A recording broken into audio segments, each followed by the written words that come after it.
Hi, my name is Logan Browning. I am a junior within the program, and this is my second internship. And I am doing my internship with the Idaho National Laboratory in Idaho Falls. And there's two parts to the Idaho National Laboratory.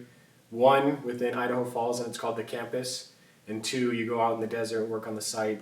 So I'm actually in Idaho Falls working on the campus in an office in a cubicle. And I am part of the Department of Homeland Security side of things. So dealing with infrastructure and cybersecurity and different things like that. But I am able to use a lot of the knowledge that I've acquired or obtained in school, like Revit, AutoCAD, stuff like that, and applied it to where I work. There's a few projects that I've done. I can't really say too much of what I've been doing, but I've been using Revit in redesigns and remodels and tenant improvement type of things, and hopefully one day build a couple new buildings. But it's been a good experience for me to take what I've learned in school and apply it to a company that is benefiting out of the stuff that I've been giving them. So it's been fun working with people, working with the client, working with other people around me, very professional people, to get things accomplished. And it's kind of different working for a government type of job rather than a construction company, because there's more rules we have to follow, more things we have to do, more guidelines we have to follow. So it's been a good experience learning all these different things and applying them to my life, and hopefully I can continue to, one, work here, which that's an opportunity and that's an experience, and two, take what I've learned here with me down the road to apply to different companies. So it's been overall 2 thumbs up, 5 stars, 10 out of 10, all the above. It's been a good experience. I have no complaints. And it's kind of hard, one, for me to go show where I work because it's secretive and stuff, like, not really secretive, but can't really show that. Also because of what's happening during the COVID-19, everything's kind of shut down. So there's a video that has been made explaining what the Idaho National Laboratory does and what it kind of accumulates. So I want to show parts of that, and then also take you guys to the building where I've been helping remodel. So it'll be a semi-virtual tour, hopefully give you enough visualization to see what's been going on and why it's cool to work for the Idaho National Laboratory. Energy. Our lives depend on it in ways that would have been unimaginable to people living even 100 years ago. We're so accustomed to energy just being there, on demand whenever we need it, that it's easy to assume that the supply is limitless. It isn't. By the year 2100, the world's population will likely reach 10 billion people, requiring more and more energy every year to keep up with demand. Exactly. And along with energy from solar and wind, nuclear power will need to play a major role in the clean energy future of our planet. Nuclear science is about so much more than making electricity.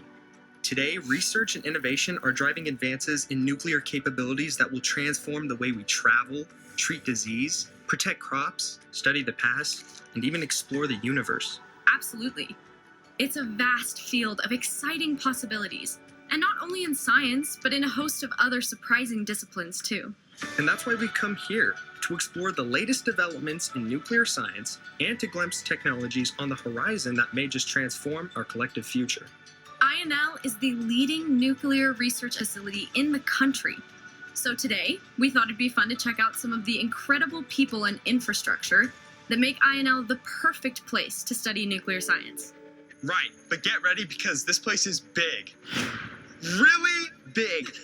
INL covers 890 square miles of the eastern Idaho desert. That's almost as big as the entire state of Rhode Island. Which is crazy. So we're definitely going to need to divide and conquer if we want to show you guys even a fraction of what this place has to offer. Pretty much, yeah. So I'm going to head to the advanced test reactor. And I'll head over to the materials and fuels complex. See you in a bit. All right.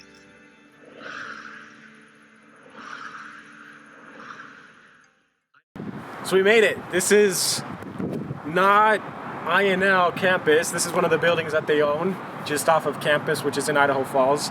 It's called Cellar, and this is a project that I'm remodeling, not the outside, but the inside, and we can't go in there because there's some security that we have to go through. Just to kind of show you, it's 5 minutes away from where I actually work. I come here a lot to take pictures and to kind of draft up some things to be able to throw into Revit and then do some remodels. So it's cool to go from there to here I'm working with the client that's working here. His name's David, and we bounce ideas back and forth with each other to see what's going to be better for this place. So what's going to happen is we're going to do a remodel of this facility to make it a showcase for other companies around the United States to come and test their infrastructure. There's a lot of big words and fancy words that I can use, but in order to keep it simple, it's a place for companies to make sure they're up to code with infrastructures against cybersecurity attacks, against terrorist attacks, and making sure that they're on point with government and doing what they need to do. So there's some stuff going on now, and there always is stuff going on to make sure that things are up to date. But for right now, I'm in charge of the remodel phase of this, and we're planning to do this in the near future. Got to get approval from the owner. Then once that happens, get approval from INL to spend some money to make it look good. So hoping to have this done soon to show to the owner to then get the progress moving on this project. And in the end, it should look good. Why? Because I'm designing it. So thanks for joining me. I hope you have enjoyed our little vlog or virtual tour, as we're calling it, one that we've seen through the Idaho National Laboratory with the Department of Energy, and the one that I tried to do for you guys to show what's been going on here during my internship. But to finish up my internship interview video, whatever this is called, I wanted to leave you guys with some tips and tricks, not only about school, but about getting an internship. Because I've been blessed, and I've done two. My first one I did last year, and then I'm currently finishing my second one now. So I've been lucky to have these opportunities to partake of and apply them into my lives. So first, pay attention in school. And sometimes it's hard with the classes that we have to take and the difficulty that it brings, but it's important that we pay attention, especially to the architecture and construction management classes. I know we all have to take foundation science and humanities and stuff like that, and that's important, but that's a different topic for a different day. But pay attention to the classes that we have to take to become fluent and become better within our department. So go above and beyond in Revit, go above and beyond in AutoCAD, go above and beyond in estimating and scheduling and statics. Every class that we have to take to become fluent within our degree, pay serious attention. And then if you like it, continue it outside of the classroom, continue it outside of work. For me, I love Revit, and I love the presentation side and the rendering side of things. So outside of the classroom, I'm doing my own projects and bettering my skills and watching YouTube videos and reading blog posts and seeing things that can better me in the architecture field.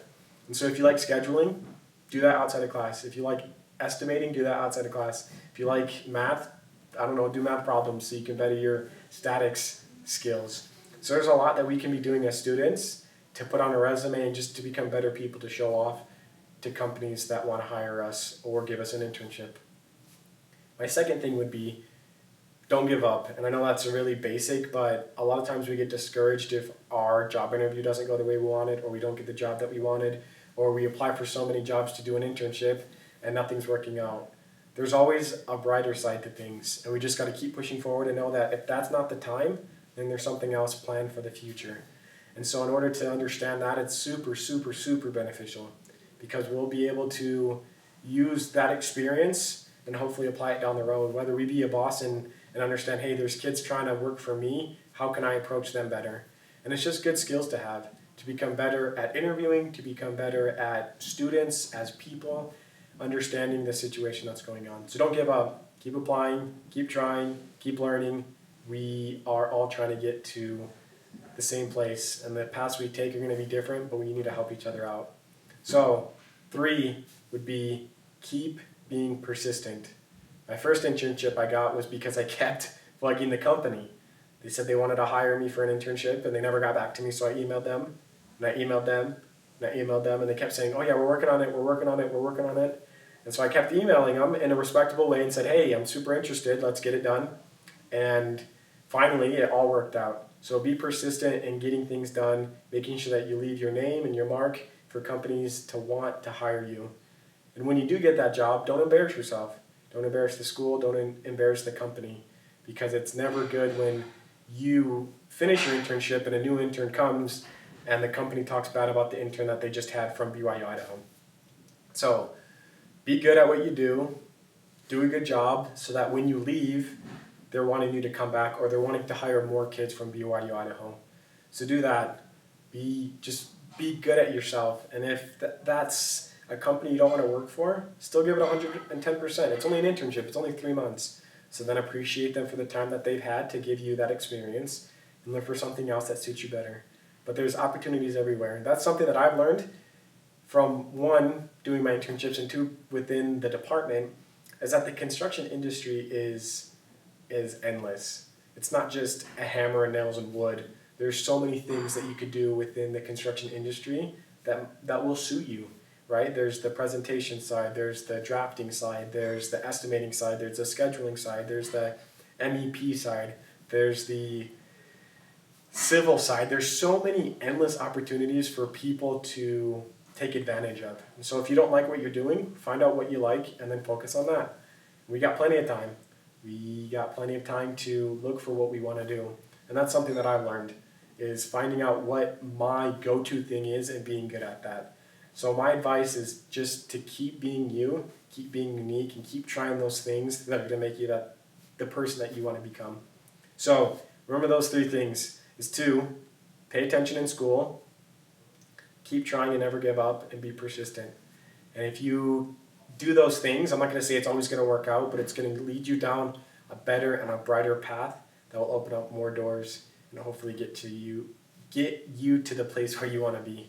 So I appreciate all the teachers and the company that I'm working for now, and I hope to continue to learn and further my education.